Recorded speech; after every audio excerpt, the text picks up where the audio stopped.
Editorial আজকে আমরা আলোচনায় একটা মেন বিষয় নিয়ে আসছি, সেটা তোমরা থাম্বনেল দেখেই বুঝে গেছো। ছত্রপতি শিবাজী মহারাজ সম্বন্ধে। ছত্রপতি শিবাজী মহারাজ পুনার জিজি দুর্গে জন্মগ্রহণ করেন 1630 খ্রিস্টাব্দে। তার পিতার নাম শাহজি ভোসলে এবং তার পিতা সম্ভবত বিজাপুরের আদিলশাহী বংশের একজন অভিজাত ছিলেন, মানে সামন্ত টাইপের অভিজাত ছিলেন, এবং তার মা জিজাবাই।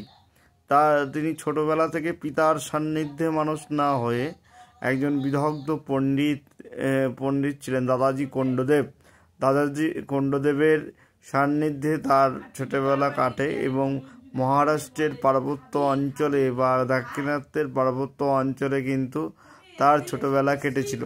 সুতরাং সেই সময় তিনি মাওয়ালিদের সঙ্গে, মাওয়ালি একটা উপজাতি যারা মোটামুটি দস্যুবৃত্তি করে বেড়াতো সেই সময় অর্থ বা জীবন ধারণের জন্য, তাদেরকে তিনি সংগঠিত করে একটি সেনা নির্মাণ করেন এবং বিজাপুর ও গোলকুন্ডা রাজ্যের বিরুদ্ধে প্রথম তিনি যুদ্ধ ঘোষণা করেন এবং একের পর এক দুর্গ তিনি জয়লাভ করতে থাকেন এবং আফজল খানকে পরাজিত করেন। আফজল খানকে পাঠিয়েছিলেন ঔরঙ্গজেব শিবাজীকে দমন করবার জন্য, কারণ শিবাজী শুধুমাত্র নিজামশাহী বা আদিলশাহী বা বিজাপুর গোলকুন্ডার জন্যই যে ক্ষতিকারক হয়ে উঠছিল তা নয়, অন্যান্য রাজ্যের জন্য কিন্তু মোগল সাম্রাজ্যের জন্য কিন্তু শিবাজী একটি হুমকি স্বরূপ ছিল।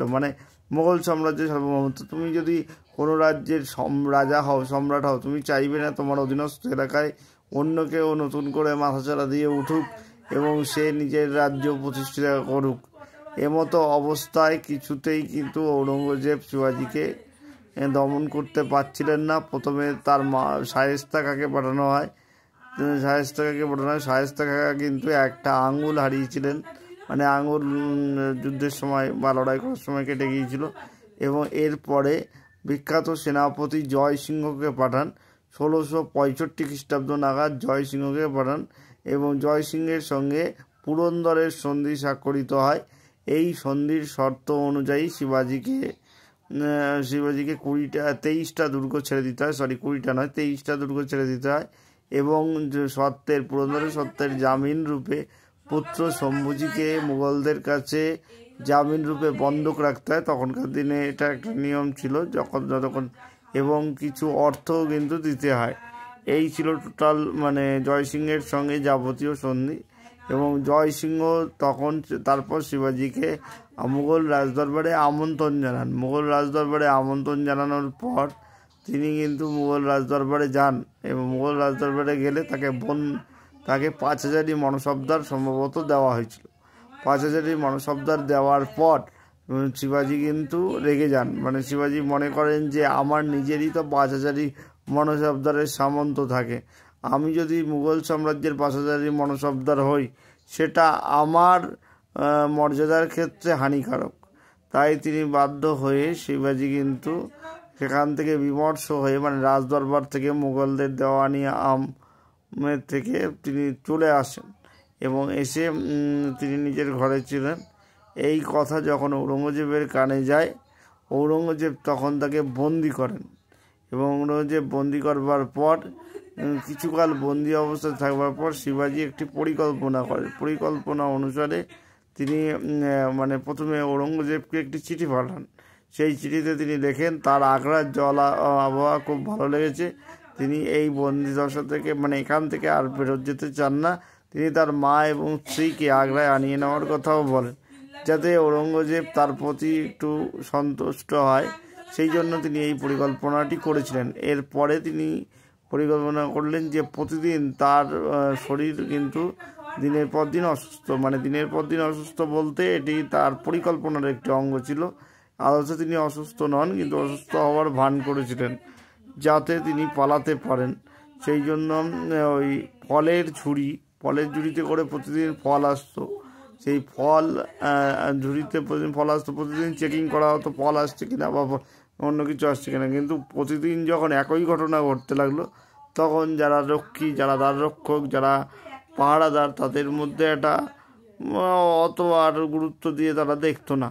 তখন ধীরে ধীরে কিন্তু তারা একটা কাজ করতে লাগলো, তারা কোনো রকম চেকিং চালায় শিবাজিকে ফল পাঠানো যেত, মানে এতটাই ব্যবস্থা করা হয়ে গেছিল। তা সুতরাং সেই সময় শিবাজি চিন্তা করলেন যে এইবার পালানো যায়, এবং শিবাজি পালিয়ে গেলেন। পালিয়ে গিয়ে নিজ ক্ষমতা আবার পুনরুদ্ধার করে তিনি দাক্ষিণাত্যের বিখ্যাত ব্রাহ্মণ গাগাভট্ট বা গর্গভট্টকে দিয়ে ছত্রপতি শিবাজি রূপে রায়গড় দুর্গে নিজের অভিষেক সম্পন্ন করলেন। 1674 খ্রিস্টাব্দে, এবং 1674 খ্রিস্টাব্দে রাজ্যাভিষেকের পর ঔরঙ্গজেবও তাকে রাজা হিসেবে মেনে নেন, এবং আপাত দৃষ্টিতে মোগলদের সঙ্গে তার সংঘাতের এই অবধি অবসান ঘটে। কিন্তু 1680 খ্রিস্টাব্দে শিবাজির মৃত্যুর পর কিন্তু সংগ্রাম আবার পুনরায় শুরু হয়। তো এই ছিল শিবাজি সম্বন্ধে আলোচনা। তোমাদের কেমন লাগলো জানিও। আর শিবাজি কিন্তু রাজ্য ব্যবস্থাকে নতুন করে ঢেলে সাজিয়েছিলেন, এবং শিবাজির পেশোয়া পদ সৃষ্টি করেছিলেন। পেশোয়া কিন্তু শুধুমাত্র তখন প্রধানমন্ত্রী ছিলেন, অর্থাৎ ছত্রপতির একজন কর্মচারী।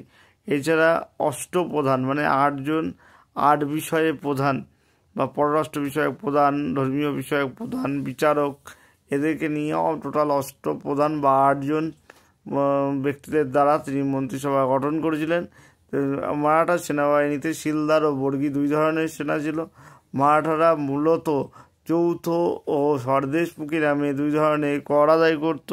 চৌথ কর কিন্তু পার্শ্ববর্তী রাজাদের বা প্রতিবেশী রাজাদের নিরাপত্তার সুনিশ্চিত করার স্বার্থে নেওয়া হতো। এই চৌথ কর কিন্তু মারাঠা সাম্রাজ্যের আয়ের একটি উৎস ছিল বলে মনে করা হয়। তো এই ছিল আজকের আলোচনা। তোমাদের সবার কেমন লাগলো জানিও।